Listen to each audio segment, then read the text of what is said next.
谁给迪丽热巴买的手机壳？抽象到全网笑疯，反差萌绝了。最近谁给迪丽热巴买的手机壳话题直接炸上热搜，迪丽热巴一组最新营业照美翻全网，可大家的注意力全被她手里一个画风清奇的手机壳给抢走了，场面又好笑又上头。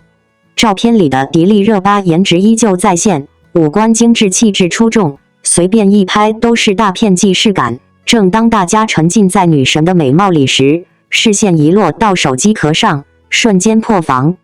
这款手机壳造型实在太抽象，一边是粉色水晶拖鞋，一边是小铁锹，两种毫不搭边的元素凑在一起，又土又萌又魔性，和它的高颜值形成超强反差，直接笑翻网友。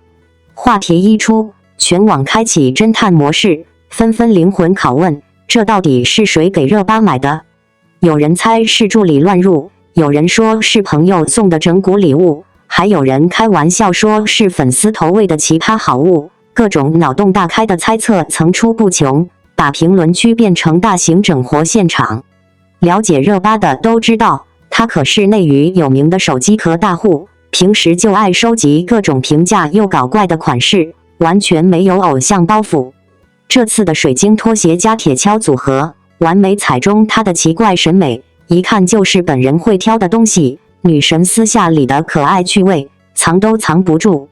不少网友玩梗调侃，别人的手机壳走精致高端风，热巴直接走抽象搞笑风，穿着水晶鞋，扛着铁锹闯内娱，这波操作又萌又飒。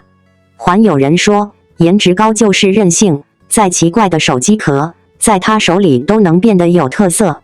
没有刻意营销，没有剧本安排，一个小小的手机壳就能引爆热度，靠的就是热巴这份真实不做作的反差感。女神负责美，手机壳负责搞笑，这样有颜有梗的迪丽热巴，难怪能一直圈粉无数。在内娱这个被精致人设层层包裹的名利场里，真正能够靠真实感持续圈粉的艺人其实并不多。而这一次，因为一个看似不起眼的手机壳，再度掀起热搜与全民讨论的中心人物，依旧是迪丽热巴。很多人最初点进话题，是被她的美貌吸引，可真正停留，甚至被二次圈粉的，却是那份猝不及防的反差萌。这恰恰构成了当代顶流偶像最稀缺，也最具杀伤力的 personality 魅力。在那组最新营业照里，她的状态依旧无可挑剔，五官精致，轮廓立体，光影落在脸上像自带柔焦滤镜。无论是随意侧脸，还是镜头直对，都有种杂志封面级别的完成度。对于大众而言，这样的颜值输出早已是稳定发挥，但真正让评论欧失控的，却不是脸，而是他手里那个画风离谱的手机壳。粉色水晶拖鞋加小铁锹的组合，乍一看甚至有点土味抽象。如果放在普通人身上，也许只是搞怪。可当它出现在一位公认的顶级浓颜系美人手中时，反差感被无限放大，就像童话公主突然掏出一把铲子，荒诞又可爱。而这种反差并非刻意设计，恰恰相反，它之所以杀伤力巨大，是因为太真实。熟悉他的人都知道，他私下就是手机壳收藏大户，平价、搞怪、奇形怪状，来者不拒。没有昂贵奢牌执念，也没有偶像包袱管理，反而透出一种松弛又接地气的生活气息。这正是他 personality 吸引力的核心逻辑，台前极致女神，台后松弛少女。在镜头前，她可以是红毯上气场全开的明艳玫瑰，是时尚大片里的冷艳妙思。可一旦回到生活切面，又会因为一个奇怪手机壳，一个憨笑表情包，瞬间跌回邻家女孩频道。这种自由切换的层次感，让她的公众形象始终处在可仰望但不疏离的舒适区。从粉圈心理学来看，反差萌是一种极高效的圈粉机制，因为它打破了单一标签带来的审美疲劳。当观众已经习惯它的美时，一个生活化的小细节反而更容易制造记忆点。原来女神也会用这么好笑的东西。这种情绪落差会转化成亲近感与好感度叠加。更重要的是，它强化了他的真实人格叙事。在如今高度包装的娱乐工业里，观众越来越敏感，精心设计的人设容易塌，但自然流露的性格却更长久。他的抽象审美搞怪趣味并非一次性营业，而是多年累积形成的公众认知。因此每一次类似事件爆出，舆论不是质疑，而是会心一笑，因为大家相信这就是他本人会做的事。于是一个小小手机壳完成了3层传播效果。第一层是视觉反差带来的娱乐性，第二层是生活趣味带来的亲和力，第三层则是 personality 稳固带来的长期粉丝粘性。这也是为什么他总能在美貌话题之外持续制造新的讨论维度。他不仅是颜值符号，更是情绪符号，能让人觉得轻松、有梗、好玩。某种意义上说，这种魅力比单纯的美更难得。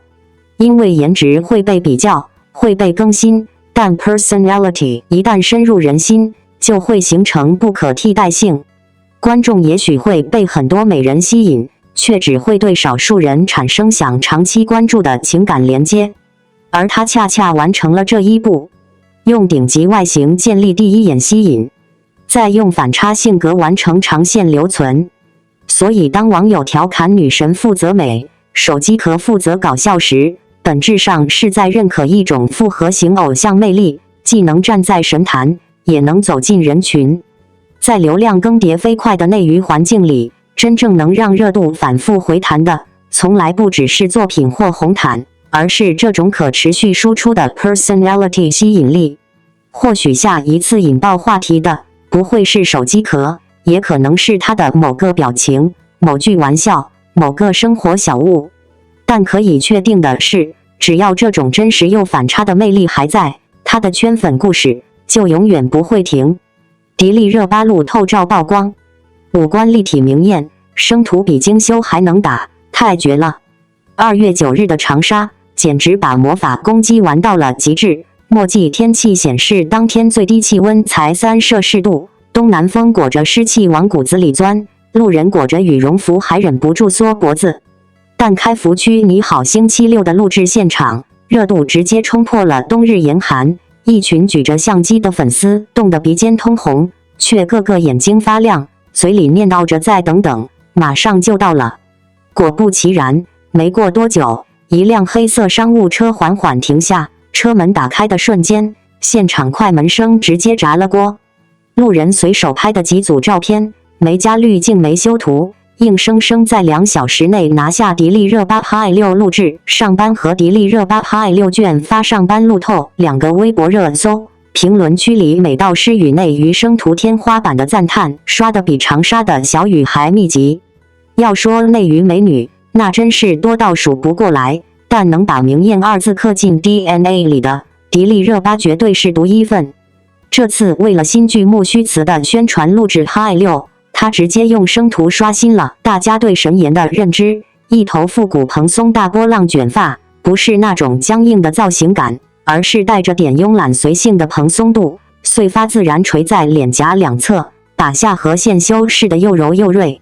搭配一件极简风灰色大衣，没有多余装饰，却把优越的头身比衬得淋漓尽致，走路带风的样子，说是从偶像剧里走出来的女主都毫不违和，完全看不出赶早班录制的疲惫。最绝的还是那张脸，镜头对脸拍都没在怕的，高挺的鼻梁，深邃的眼窝，立体度直接拉满，眼尾那颗标志性的泪痣更是点睛之笔，平添了几分娇俏。关键是皮肤白到在阴天里都发光，路人原相机直出的照片里，肤色均匀的像打了柔光。网友调侃这皮肤状态比我的精修图还能打。要知道当天长沙湿度高达94%，这种天气里皮肤还能保持这么好的状态，只能说老天爷追着喂饭吃。如果说颜值是让路人惊叹的敲门砖，那迪丽热巴的宠粉操作就是让所有人都忍不住圈粉的必杀技。她显然早就摸清了长沙的冬日套路，知道粉丝们顶着寒风守在现场不容易，直接搞了波教科书级逆婴园。不仅准备了热奶茶暖手、软乎乎的面包垫肚子，居然还有满满一整只鸡炖的滋补参鸡汤，实打实的驱寒硬通货。更贴心的是，他还考虑到女生的需求，准备了围巾、暖手宝这些小物件，细节到位到让人感动。领取方式也特别实在，指定在开福区星巴克摩天轮店自取，不能代领，保证每个到场的粉丝都能拿到热乎的食物。超话12级以上的核心粉丝还能享受专属福利，既公平又有仪式感。当天还有网友拍到迪丽热巴下车后特意放慢脚步，认真收取粉丝递过来的信件。风太大吹乱头发，她小跑着捂紧帽子的样子，完全没有明星架子，像个怕吹风的邻家姐姐。这已经不是迪丽热巴第一次这么宠粉了。之前的粉丝见面会上，他就说过希望和粉丝成为彼此的追光者，而他确实用行动兑现了这句话。别人宠粉可能送签名照、周边，他偏不按常理出牌，冬天送鸡汤暖身，把粉丝的生理需求放在第一位。这种接地气的关怀，比任何昂贵的礼物都让人叫得暖心。有路人路过看到粉丝们捧着鸡汤喝得热气腾腾，估计会忍不住感慨，这才是双向奔赴啊！粉丝冒寒支持，偶像记挂着粉丝的冷暖。这次的路透之所以能爆火，不仅仅是因为迪丽热巴的颜值能打，更因为她让大家看到了明星光环下的温柔与真诚。在3摄氏度的长沙街头，她用生图级别的颜值惊艳全网，用一碗热鸡汤温暖了粉丝的心。这样的明星，难怪能一直被大家喜欢。而随着木须辞即将在3月开播，这次 Hi6的录制也让观众对这部奇幻偶像剧更加期待。毕竟能把生图拍成海报的女演员，演起东方奇幻美学的角色，想想都让人上头。如果要用一个词来形容这次的路透出圈，我想很多人都会不约而同说出4个字：生图封神。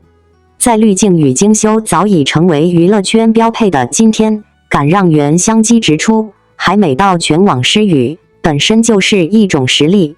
而迪丽热巴这次在长沙你好星期6录制现场的路透，恰恰就是把这种硬实力美貌展现到了极致。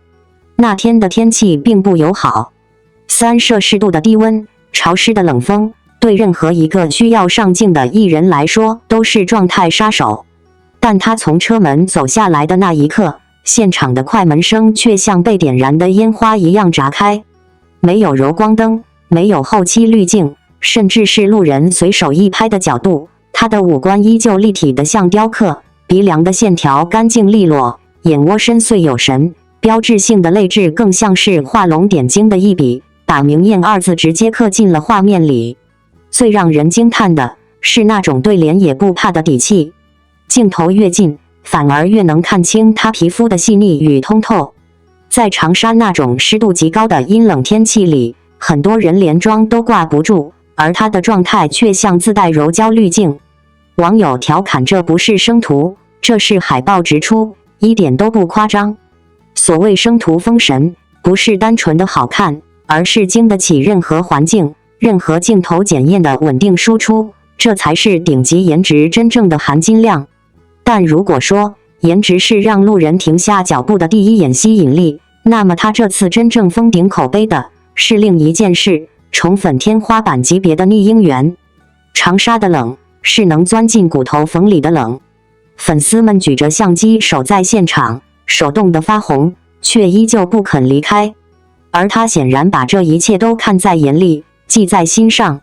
于是，一场堪称教科书级的宠粉操作悄悄展开。热奶茶、面包、暖手宝、围巾，这些已经足够贴心，但他偏偏又把标准拉高了一层，直接准备了整只鸡炖的参鸡汤。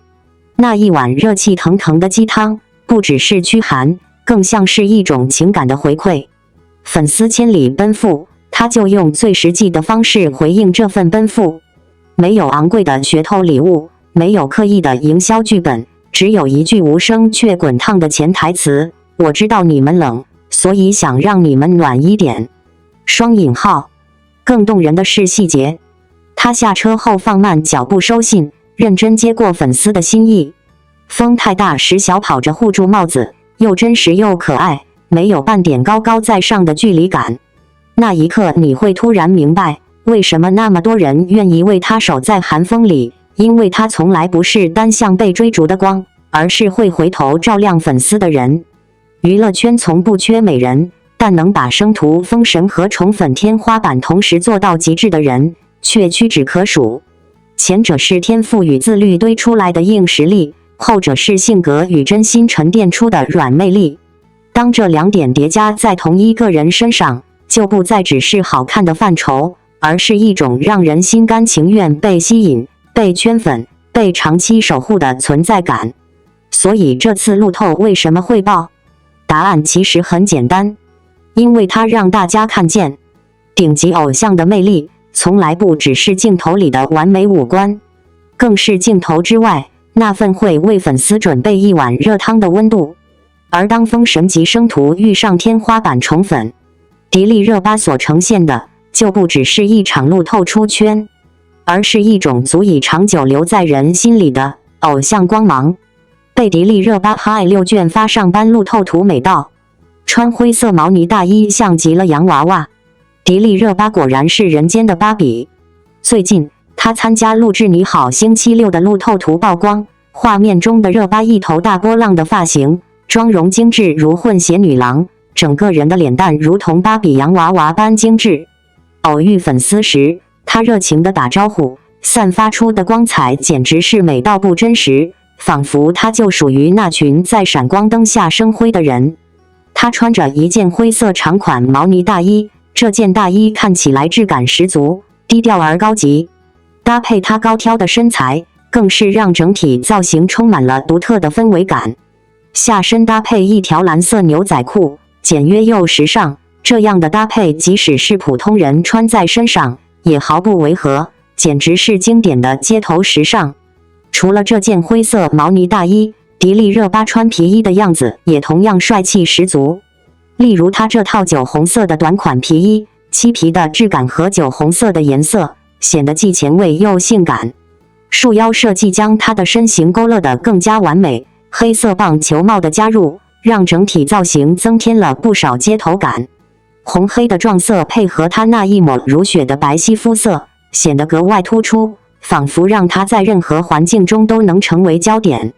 再加上肩上的黑色单肩包，英气十足，真是帅气又不失女人味。如果说红黑配色的组合让人感受到强烈的视觉冲击力，那么黑白配色则显得更加简洁干练，带着一丝文艺气息。她穿着一件翻领设计的皮衣夹克，内搭灰色的连帽衫，下身是前开叉的白色半身裙，搭配灰色的长筒针织袜，脚踩厚底的乐福鞋，整体看起来时髦又文艺，既有街头感，又带有一丝浪漫的气息，简直就是行走的时尚教科书。当路透图第一次在网上曝光的时候，其实很多人都还没来得及细看造型，只是一眼扫过，就已经被那张脸定格住了。那不是普通意义上的精致，而是一种近乎洋娃娃般的非现实感。没有滤镜，没有打光，甚至是路人缘相机直出，可她依然美得像橱窗里最昂贵的芭比，被随手一拍就能成为视觉中心。所谓生图封神，从来不是粉丝的夸张修辞，而是当镜头失去修饰之后，依然成立的颜值统治力。高挺的鼻梁在侧光下拉出干净的线条，深邃的眼窝让五官层次立体分明，哪怕是对脸角度，也找不到崩塌的死角。更绝的是那种皮肤状态，在阴天环境与户外湿冷空气下，依旧透亮均匀，像自带柔光滤镜。那一刻，很多人才真正意识到，原来有些人是连生图都不敢辜负的存在。如果说颜值是第一重暴击，那么气质就是第二重封神现场。这次最出圈的灰色毛呢大衣造型，看似极简，却几乎把氛围感拉到满格。复古蓬松的大波浪卷发，为整体增加了一层旧时光滤镜般的柔雾感。而灰色大衣的冷调高级，与它本身明艳浓颜形成微妙反差，既像洋娃娃的精致，又带着都市女性的清冷气场。很多人说她像人间芭比，其实不仅是脸，更是比例与仪态共同作用的结果。头身比优越，肩颈线条舒展，走动时大意一百带风，那种不经意的镜头捕捉，反而比棚拍更像偶像剧名场面。仿佛她不是在赶通告，而是从剧情里走出来的女主角。但真正让这组路透完成升维的，是她对多风格造型的驾驭力。灰大衣只是高知冷感的一面，当她换上酒红色皮衣，气场立刻转向锋利与性感。漆皮质感叠加红黑撞色，让视觉冲击力瞬间放大。而再切换到黑白搭配，皮衣连帽衫与开叉半裙组合，又呈现出文艺与街头并存的层次感。这也是为什么很多时尚博主会用行走的教科书来形容她。她不是单一风格美人，而是能够在甜美、冷艳、帅气、文艺之间自由切换的风格载体。衣服穿在她身上，不只是好看，而是被赋予了情绪与故事感。于是你会发现，这次路透的爆火，并不只是因为好看，真正让人反复回看的，是那种由颜值打底，由气质放大，再由时尚完成升华的完整视觉体系。它可以是橱窗洋娃娃，也可以是街头女主角，可以精致到不真实，也可以真实到没有距离。当越来越多生图被曝光，人们反而更加确信一件事：有些人的美不依赖修图技术，而是一种稳定输出的视觉说服力。或许这就是所谓的封神时刻，不是因为滤镜加冕，而是因为镜头臣服。而当颜值成为入口，气质成为记忆点，时尚成为传播力，它早已不只是被观看的对象，而是正在定义审美坐标的存在。那么，你喜欢迪丽热巴这种鲜明对比的搭配风格吗？迪丽热巴新剧改名为《白日提灯》，最快3月开播，这下有好剧追了。新剧终于恢复了《白日提灯》这个原剧名，而且还曝出了最快将在3月开播的消息。随着美丽又霸气的领主迪丽热巴即将上线，大家又可以迎接一部精彩剧集的到来了。由迪丽热巴、陈飞宇、张丽等实力派演员主演的古装奇幻剧《木须辞》一直以来都备受关注和热议，而且还是2026年鹅厂力推的重点剧集。在《木须辞》最快将在3月首播的消息刚传出后，最近剧方又正式宣布将剧名改回原著《白日提灯》，并且已正式进入备播预热的阶段，大家的期待值也达到了一个新高。这一波改剧名显然是为了提高剧集的热度和关注度，毕竟这部剧改编自小说《白日提灯》，虽然之前发布过很多预告片和迪丽热巴、陈飞宇互动的花絮，也吸引了不少观众关注，话题讨论度也不错。然而，改回原名《白日提灯》无疑能更好地引起原著粉丝的共鸣，进而提升剧集的基础热度和关注度，为剧集的成功打下更坚实的基础。但剧名虽重要，最终能否大爆仍取决于剧情的精彩程度、角色塑造的深度以及演员们的演技表现。幸运的是，《白日提灯》无论是在剧情、角色塑造，还是在主副 CP 的互动方面，都做得相当出色，完全符合成为一部大爆剧的条件。剧情部分就不再赘述了，我们更想聊聊这部剧的幕后创作团队和制作水平。白日提灯的导演秦真是个不可忽视的亮点，他曾成功打造了长相思系列，在业界有着相当高的口碑。作为一名女导演，秦真不仅对镜头的把控精准无误，更对人物情感的刻画极为细腻。在长相思中，杨紫饰演的女主小妖的情感爆发尤为打动人心，而在白日提灯中，迪丽热巴饰演的赫斯木江同样迎来精彩的情感呈现。从目前发布的预告和物料来看，剧集的服化道设计精致细腻，主线剧情节奏紧凑， CP 线的互动也充满甜蜜，整体表现相当强势。此外，大家都知道，白日提灯的核心竞争力其实就在于主演阵容，特别是迪丽热巴和陈飞宇的搭档。作为90后顶尖流量，迪丽热巴一直以来都是古装剧中的佼佼者，无论是在《三生三世枕上书》还是《恰似故人归》里，她的颜值与演技双双出圈，深受观众喜爱。这一次，尽管她回到了古装剧的熟悉领域，但她所饰演的强大领主角色却是她以前从未尝试过的全新突破。从妆容造型到角色的复杂情感，再到从冷酷暗黑到甜美少女的强烈反差，迪丽热巴的表现都让人充满期待。而男主角陈飞宇也是新生代男演员中不可忽视的力量。无论是青春偶像剧、古装剧，还是战争片，他都增以出色的表现，让人眼前一亮。这次他再度挑战少年将军的角色，与迪丽热巴的搭档无疑是该剧的亮点之一。从拍摄花絮来看，陈飞宇身着银色战甲的造型充满了少年气息，而他与迪丽热巴在雪地中的共舞画面更是充满了浪漫气息，令人心动不已。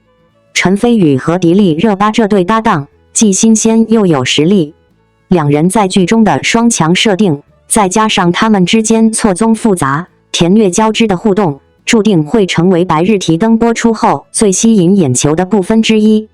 此外，剧中的男二魏哲鸣、女二张丽以及高寒、杨希子、赵艺钦、安岳熙等一众演员都是颜值与演技兼备的实力派，保障了剧集的整体质量。特别值得一提的是，张丽和迪丽热巴此前曾在《萧启清壤》中合作，但这次两人不再是对手，而是扮演亲密无间的主仆和战友。两人角色的转变，让他们的对手戏充满了看点和话题。根据目前的消息，网传《白日提灯》最快将于3月开播，预计是在春节后的档期。凭借剧集整体的实力和迪丽热巴的流量加持，这部剧无疑有着极大的市场潜力。而对于迪丽热巴来说，继尝试过公检法、都市奇幻等多种新角色后，这次回归古装剧，显然是想用这部剧证明自己扛剧的能力。如果她能像赵丽颖那样，在古装剧领域收获一部爆款，那么她的未来发展势必会迎来更大的突破。当然，这一切还需时间来验证。对于《白日提灯》，我们每个人都充满了期待，尤其是对迪丽热巴的表现，更是信心满满，迫不及待地想要追剧了。如果要用一句话形容《白日提灯》未播先火的气势，那大概就是剧还没来，王炸气场已经压不住了。从剧名正式改回原著《白日提灯》开始，这部剧的市场期待值就一路飙升。对原著粉来说，这是情怀归位；对路人观众来说，这是信号释放，平台要推，市场要爆，声量要起。而在这一切讨论的中心，最无法被忽视的名字，就是迪丽热巴。说实话，古装赛道从来不缺美人，但能把美变成统治力的，屈指可数。迪丽热巴恰恰就是那种一出场就自带世界观的人。从路透到预告，她饰演的领主赫思慕，第一眼给人的冲击不是单纯的好看，而是压场。那种从骨香到眼神都带着冷感威压的气质，让角色的上位者身份瞬间成立。不是靠台词解释，而是靠镜头里的一次抬眸、一次回头，就能让观众信服，他就是那个掌控命运的人。这就是古装统治力的核心，人力柱，权力感财力的柱。很多人低估了迪丽热巴在古装领域的市场统治范围，她不是偶然爆，而是持续爆。她的古装从仙气、艳感到权谋冷感，都能找到清晰区分度。观众对她的信任感也正来自这里，只要她回到古装，就等于自带基本盘。而白日提灯最让人兴奋的地方，在于它不是安全区重复，而是升级突破。赫思慕这个角色，表面是强大领主，内里却有极复杂的情感层次，从冷冽孤绝到动情正渣，再到守护与牺牲。角色不是单线高冷，而是有温度、有撕裂、有转折。换句话说，这不是只靠颜值撑的角色，而是需要情绪爆发力去完成的角色。这也正是粉丝最期待的部分，看他如何用演技放大美貌的杀伤力。再说扛剧能力，什么叫扛剧？不是热搜多，而是招商看你，排期看你，宣发围着你转，播出曲线跟着你走。白日提灯从立项起就是重点资源，而把这样的项目压在迪丽热巴身上，本身就是行业对它市场号召力的认证。平台敢押宝，说明它有稳定的观众转化能力，粉丝会看，路人愿点， CP 能嗑，数据能打。尤其这次搭档陈飞宇，属于新鲜组合。新鲜感对古装剧太重要了，既没有审美疲劳，又有话题碰撞。双强设定加甜虐交织，天然自带讨论土壤。预告里血的共舞的画面一出，氛围感直接拉满，这种视觉记忆点本来就是爆款古装的标配元素。但真正让人安心的，不只是 CP， 而是整体制作完成度。从服化道来看，白日提灯明显走精致路线，领主造型的层次、材质、光泽、配色冷暖对比，都在强化角色的神性与距离感。不是简单华丽，而是有体系的美学设计。这类视觉完成度，往往决定剧的第一爆点。再加上导演对情感戏的细腻处理经验，等于给角色的情绪浓度上了保险。所以你会发现，白日提灯的期待并不是单点，而是多维叠加。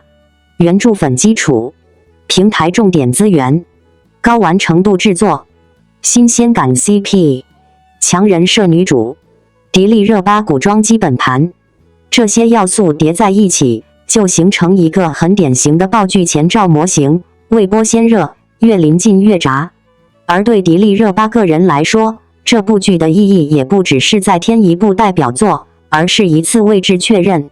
如果说过去她是在古装流量里领跑，那么白日提灯更像是依次从能爆到稳爆的跃迁验证。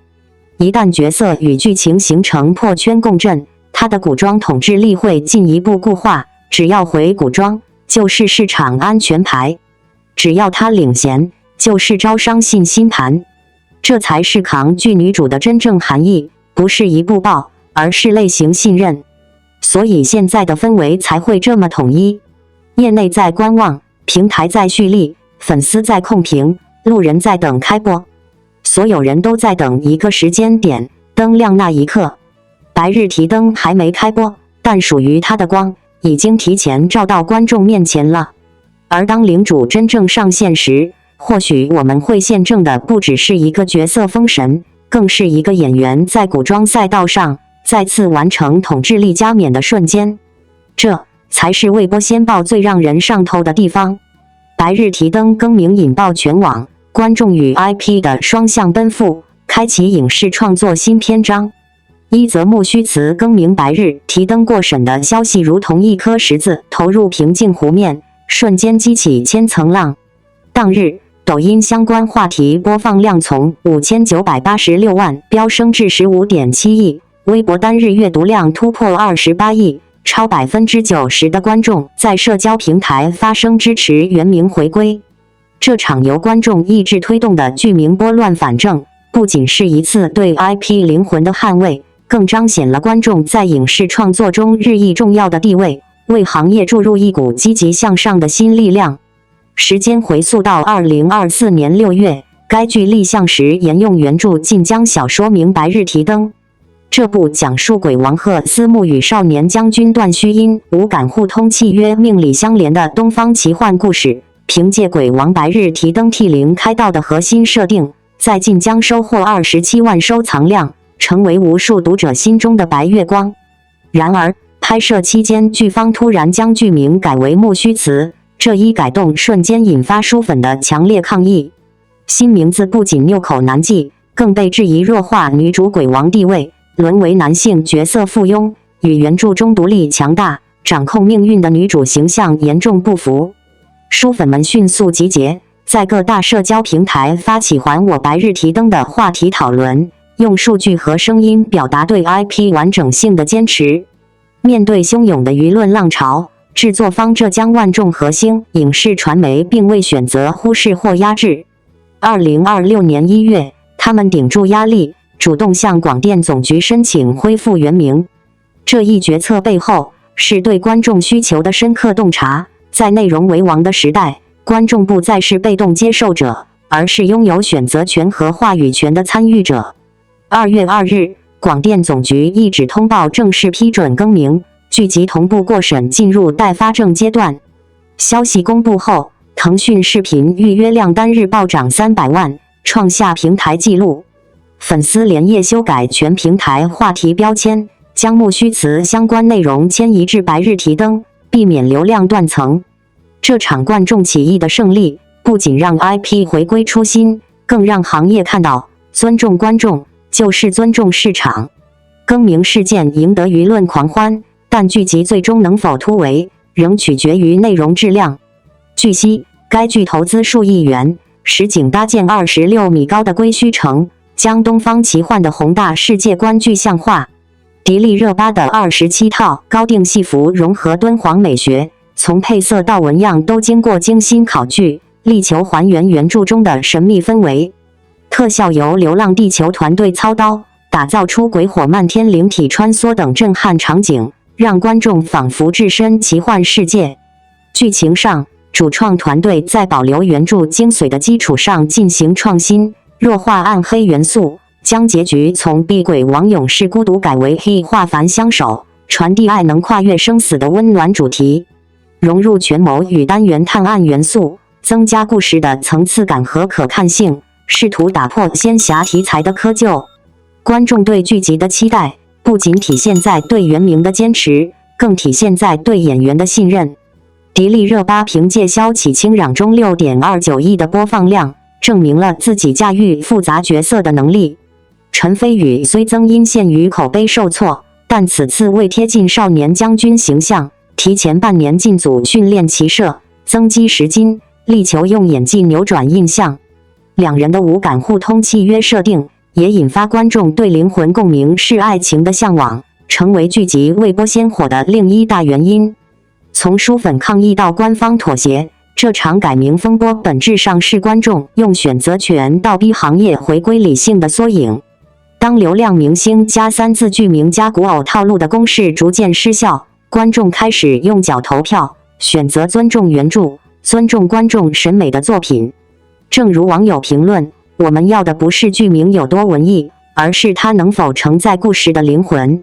白日提灯的回归，预示着一个新时代的到来。在这个时代，观众不再是被动接受者，而是内容创作的参与者与监督者。影视创作也不再是闭门造车，而是与观众双向奔赴，共同成长的过程。这场胜利属于每一个热爱 IP、尊重创作的观众，也属于敢于倾听、勇于改变的行业从业者。它让我们相信，只要用心对待作品，真诚回应观众，就能在喧嚣的影视市场中找到属于自己的那束光。继陈飞宇后，迪丽热巴又要和流量小生合作，这次粉丝却选择支持。迪丽热巴是当红的女明星，具有极强的抗拒能力。木须辞刚官宣的时候，迪丽热巴的粉丝是拒绝的，因为在这部剧中，迪丽热巴要搭档陈飞宇。但让大家没想到的是，这部剧之后，网上又传出迪丽热巴要和流量小生合作，可这次粉丝却选择支持。各位读者，你们期待吗？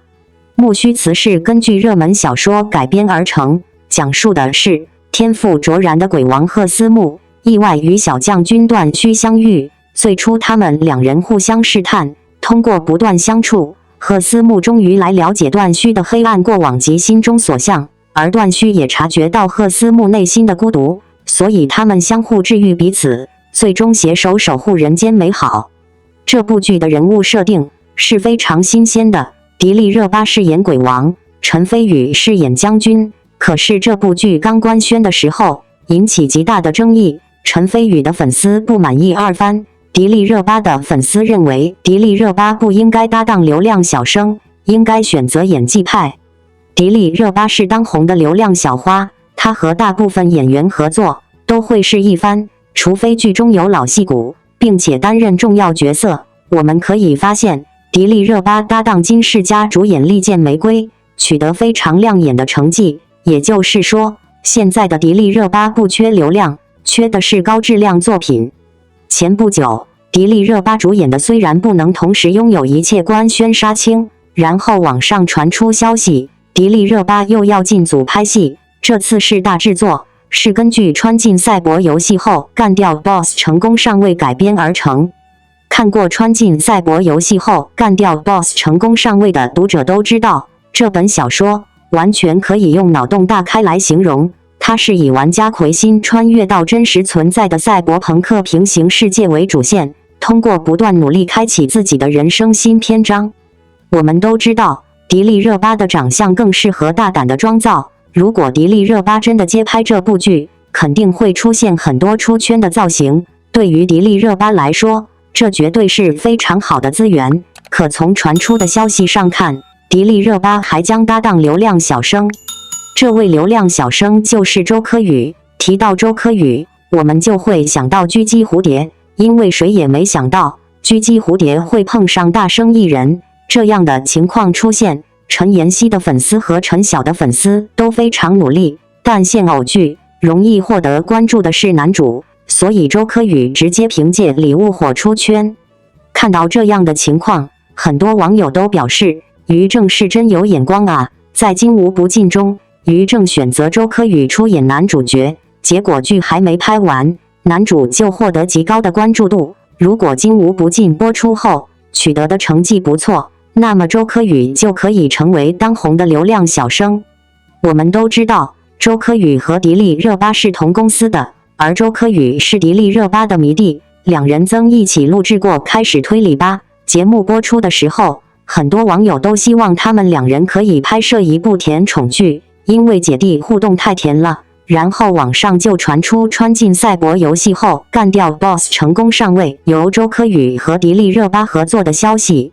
从传出的消息上看，这部剧是嘉行制作的，所以消息的可信度还是非常高的。最关键的是，狙击蝴蝶播出的时候，穿进赛博游戏后干掉 BOSS 成功上位，还给周柯宇包场了。各位读者，看到这样的消息后，你们期待迪丽热巴与周柯宇合作吗？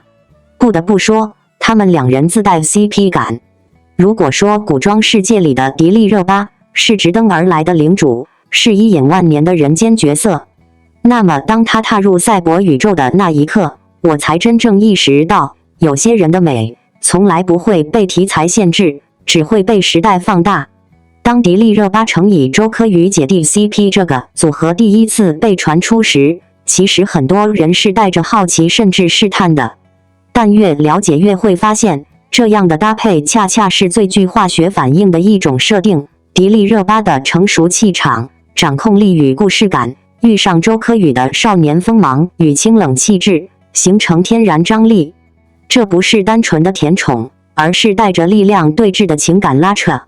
迪丽热巴一个眼神就能压住全场，而当镜头切到她与周柯宇对视时，又能瞬间柔化锋芒。那种我强，但我愿意为你卸甲的情绪层次，让姐弟关系不只是年龄差，而是灵魂并肩。所以网友才会说，这部是姐弟恋，这是王与骑士的并肩作战。而真正让粉圈彻底沸腾的是赛博题材本身落在迪丽热巴身上的适配度。必须承认，她的脸从来不只属于古典美。迪丽热巴是典型的浓颜古香，五官立体，轮廓锋利，眼神自带叙事感。当这些优势进入霓虹光影、机械装置、未来都市构建的赛博世界时，视觉冲击力会被无限放大。试想画面：银发编发、机械义肢、冷感光影眼妆、金属纯色、战损皮衣、数据流环绕。这种造型一旦落在迪丽热巴身上，不是好看，而是封神级出圈。因为她不仅能驾驭造型，还能让造型服务角色。很多演员会被赛博妆造吞没，但迪丽热巴恰恰相反，越复杂的未来设定，越能放大她冷艳中带危险、疏离中带悲悯的气质层次。而周柯宇的加入，则补足了另一种维度的美学。他自带的少年感与未来感非常强，身形修长，气质清冷，与赛博世界的科技疏离氛围天然契合。当他与迪丽热巴同框时，一个是掌控秩序的女王，一个是锋芒初露的少年战士，画面张力直接拉满。也难怪粉丝会提前克风，光是站位和对视就已经有故事。说到这里，就不得不聊到外界常提的一个关键词：资源。这些年，迪丽热巴常被贴上资源咖标签，但如果从行业逻辑看，就会明白，资源从来不是凭空掉落，而是平台、资本、品牌与观众共同投票的结果。它能持续拿到大制作、大 IP、多题材，本质原因只有一个：可控风险下的最大回报率。换句话说，它不是被资源托举，而是能承接资源。无论古装、现偶、奇幻还是都市，它都有稳定基本盘。当平台想打开新赛道，比如赛博、科幻、女性成长向时，迪丽热巴又具备足够的视觉说服力与话题带动能力。这才是真正的资源核心，适配度加转化率。而当周柯宇这样的新生代流量加入，就形成了另一种市场结构：顶流女主的稳定盘加上生妻男主的新鲜感，既能稳住女性观众，又能吸纳年轻受众。CP 讨论度、造型出圈度、剧情话题度形成三重叠加。这就是为什么项目还未官宣，市场已经提前预热。因为大家都清楚，只要迪丽热巴进组，项目就自带关注保底；只要她定妆，造型就具备出圈预期；只要她与周柯宇官宣 CP， 话题就会自动裂变。她早已从演员参与项目升级为演员本身就是项目卖点。如果说古装是迪丽热巴的王座，那么赛博就是她打开新神话的入口，而周柯宇的少年锋芒则像一把新钥匙，为这个未来世界打开更多想象空间。或许等剧真正播出后，我们看到的不只是课堂名场面，也会看到一个在未来秩序中重塑自我的女性英雄，与一个在战火与信仰中成长的少年将领。到那时再回头看，就会明白，所谓资源从不是偶然，所谓统治力也不是标签，而是迪丽热巴与周柯宇用颜值、角色与市场回声共同点燃的一场时代级化学反应。而我们只需等待灯光亮起，封神降临。热巴真要退出开始推理吧？官宣全员回归，转头就被曝全程缺席，迪丽热巴到底还申不参加开始推理吧4？这出罗生门让全网粉丝炸了锅。2月8日，节目组高调宣布鹤唳摸金与原班6人团一个不少，3月底长沙开录，情怀拉满。可第二天，多个认证大 V 齐刷刷爆料，热巴因新剧《白日提灯》宣传加民国剧《九重天》进组，确定退出常驻，由丁程鑫替补，连白宇都可能降为飞行嘉宾。一边是官方信誓旦旦，一边是细节确凿的阵容名单，观众彻底懵了，谁在说谎？反差太扎心。过去3季，热巴可是节目的颜值加智商双担当，从敦煌提灯妆到复古卷发，从敏锐推理到胆小鬼兄妹搞笑互动，她早已不是花瓶，而是团魂核心。如今若真缺席，多少人直言没热巴不看了。双引号，但也有声音力挺她的选择。毕竟白日提灯预约破300万，木须辞待播，她正全力冲刺影视赛道。综艺虽香，终究是副业。正如网友所说，她不需要靠综艺证明自己，好剧才是硬通货。双引号。目前腾讯视频尚未改口，刘宇宁直播只含糊回应，开播就知道了。而4月15日长沙发布会才是最终答案。可我们忍不住问，当情怀撞上事业，观众的期待是否该为艺人的成长让路？如果团魂散了，节目还能靠什么留住我们？如果说一档综艺的灵魂是团魂，那么他一定是那个让团魂有了温度的人。从第1季一路走来，我们早已习惯在推理桌前看到他的身影，时而认真分析线索，时而被吓到躲在队友身后，时而又因为脑洞清奇语出惊人。他不是单纯负责美的存在，而是把智慧、综艺感与情绪价值全部拉满的核心成员。所以当可能缺席的消息传出时，粉丝的第一反应不是理性分析形成，而是本能失落。原来我们舍不得的，从来不是一个嘉宾位置，而是那份早已形成依赖的陪伴感。这就是综艺团魂最真实的力量。团魂不是口号，是无数次并肩作战建立的默契。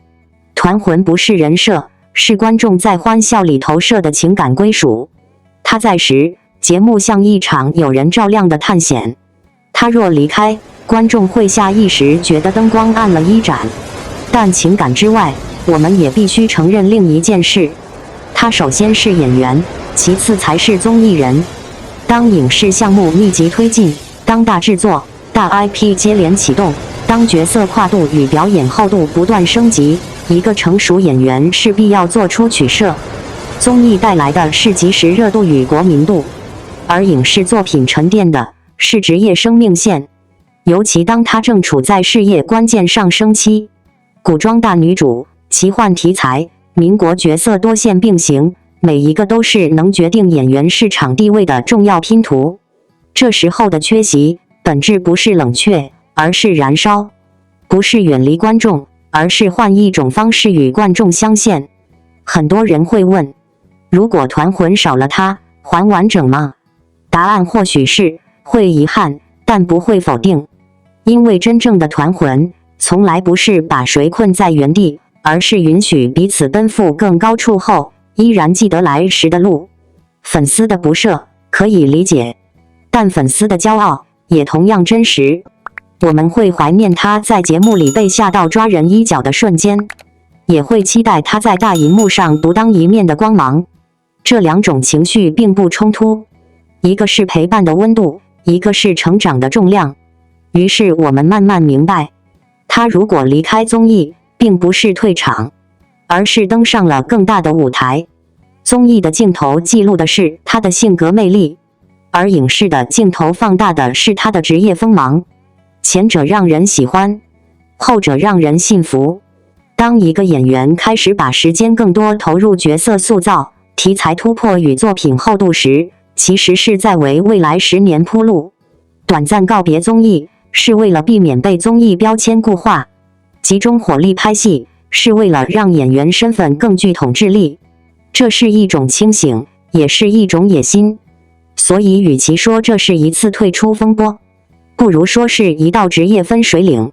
他选择把掌声从综艺舞台延伸到影视战场，而真正长久的星光从来不知亮在一处。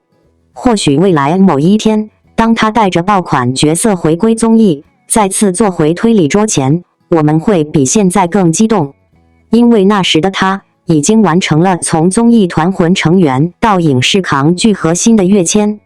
离开不是句号，是逗号；不是退场，是更大舞台的登场。而粉丝能做的，从来不是挽留他停在原地，而是陪他走向更远的光里。团魂会想念他，但事业会证明他。评论区说出你的态度，你希望热巴留下，还是全力奔向大荧幕？迪丽热巴双封面破戒登场，黑长直诉东方亚运，超短发展少年锋芒，90后5大女刊全满贯。时尚的真谛是什么？其实，时尚就是通过外在表达内在，在流动的时代中定义自我。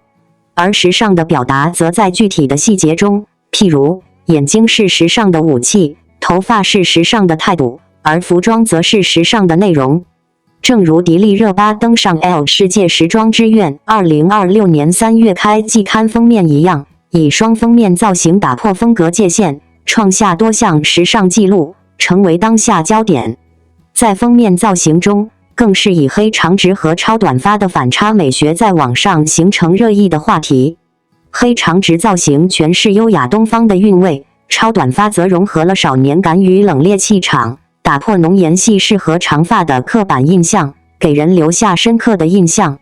身上的穿搭也以简洁的裁剪和高饱和的色调为核心，打造出新的视觉效果。黑色碎花裙搭配黑长直的发型，迪丽热巴的这款造型将高级感与女性力量完美融合。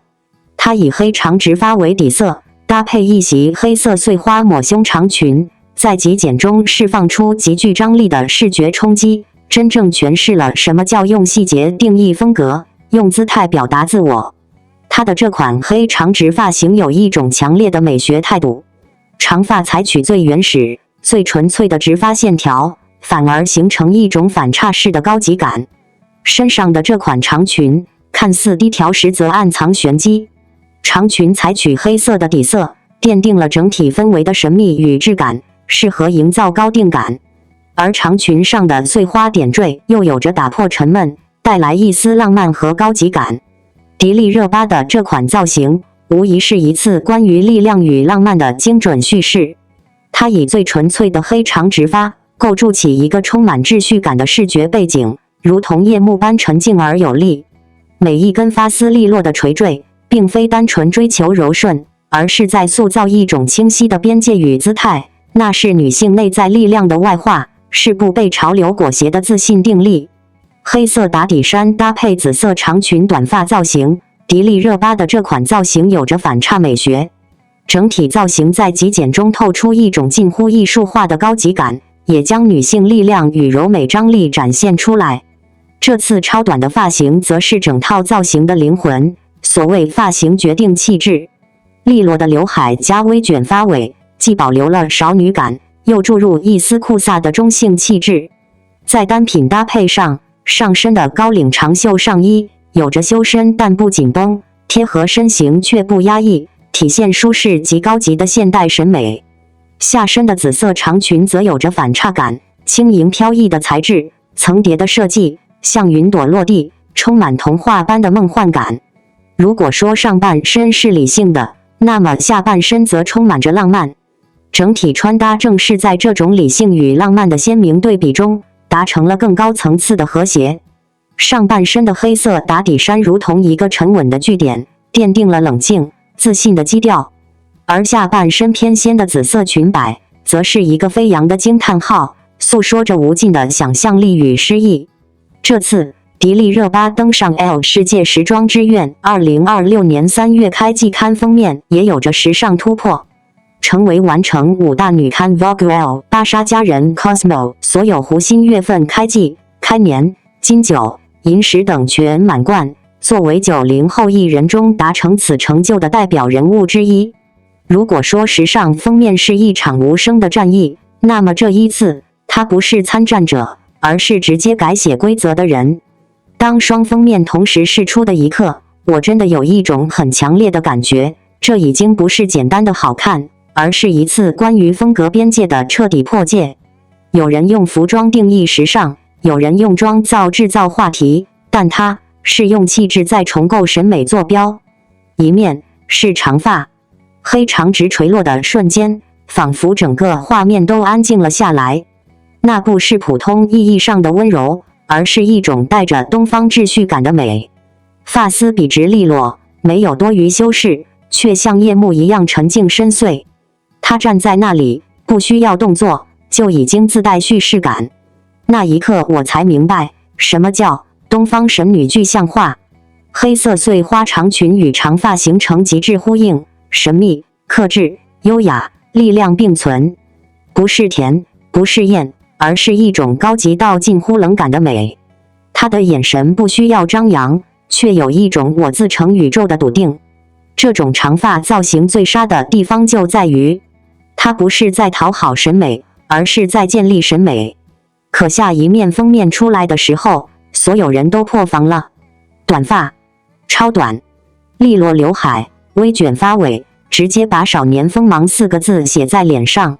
那一瞬间，所有关于浓颜系只能长发的刻板印象被彻底打碎。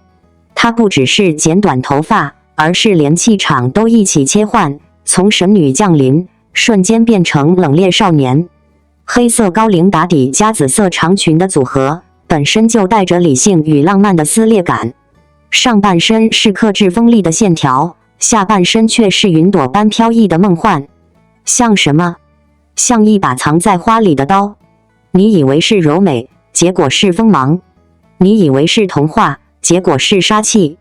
所以我特别喜欢粉丝给这个造型的总结：长发是神性，短发是攻击性。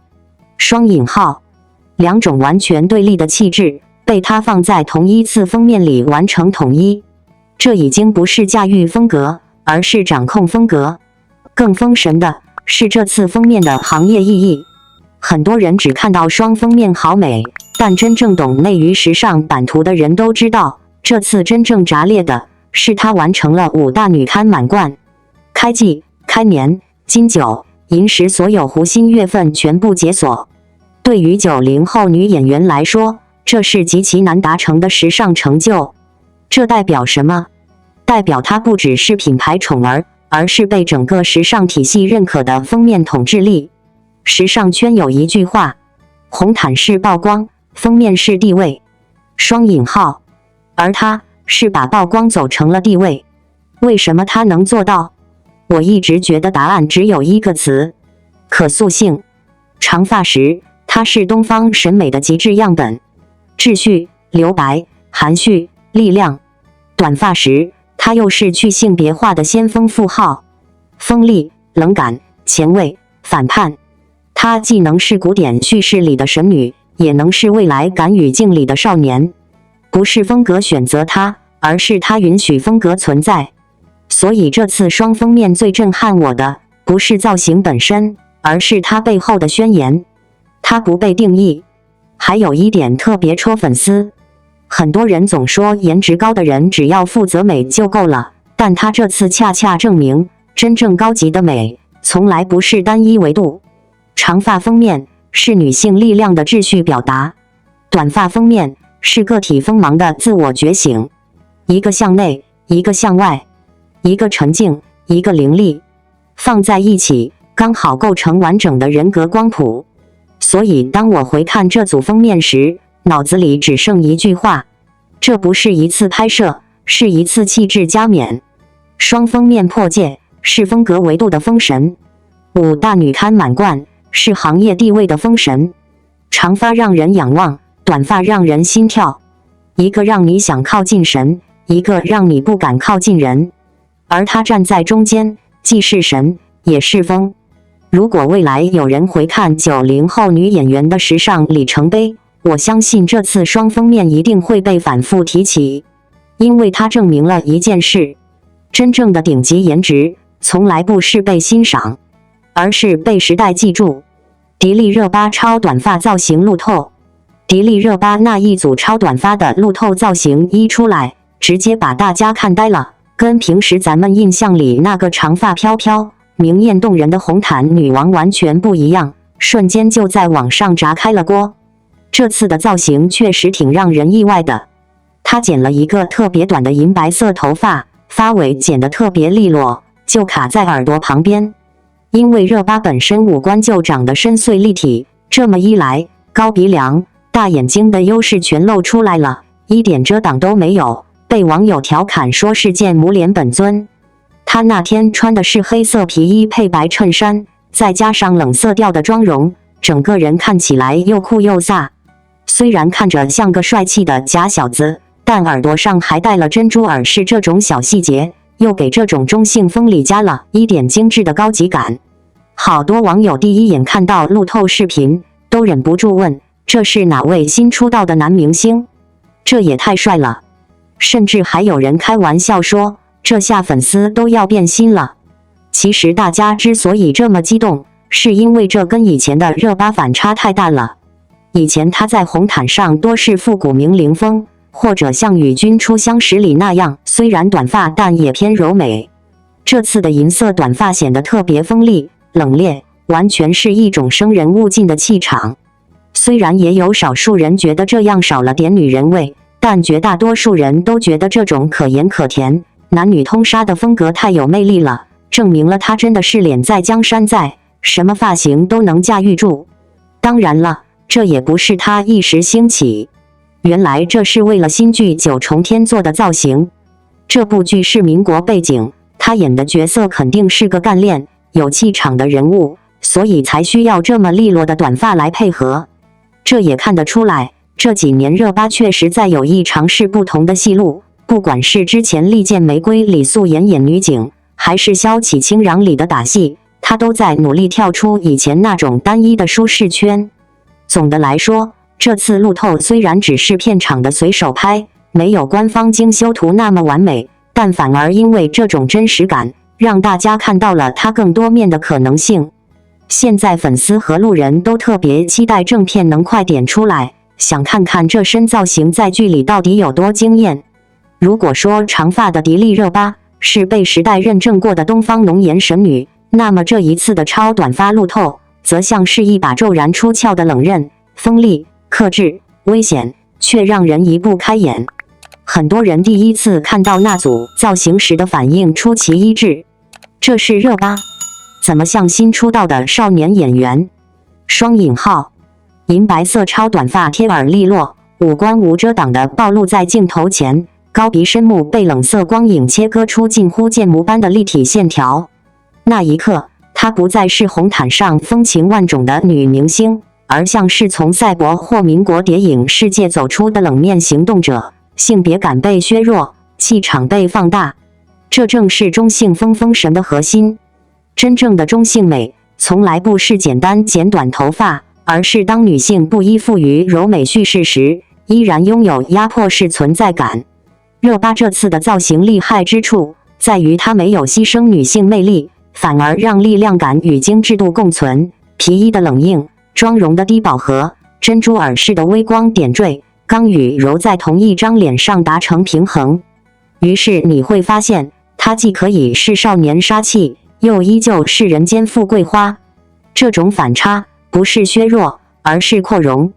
而这背后其实是一次非常清晰的戏路突破信号。过去很长一段时间，大众提到迪丽热巴，总绕不开几个关键词：古装美人、红毯女王、浓颜系顶配。这些标签成就了她，却也在无形中框住她。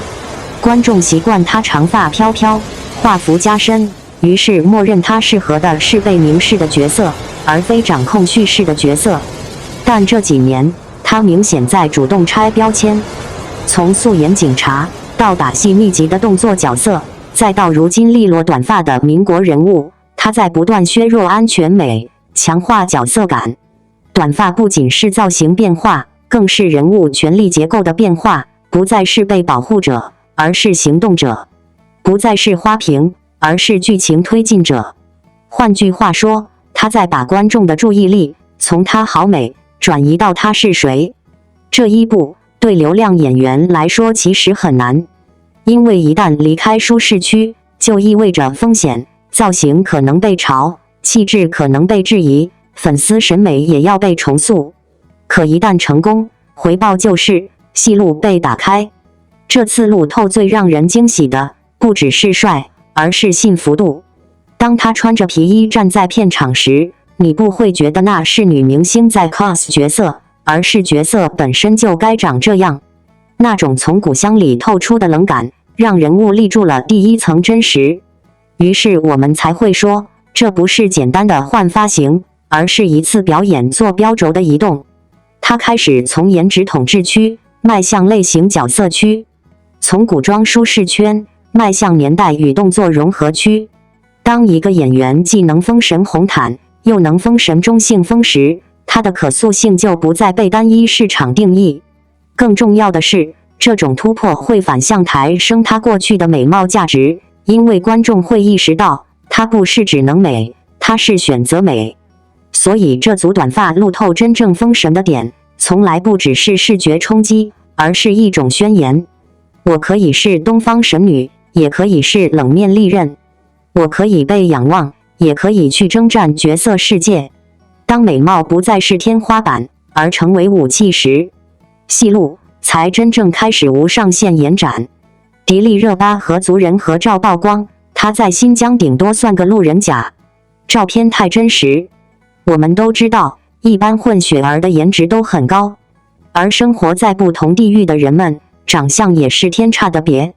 就比如欧美人，他们不仅发色和东方人不一样，眼神和五官都比较深邃。而咱们亚洲人的五官就稍微扁平一点，这一点和西方人出入还是很大的。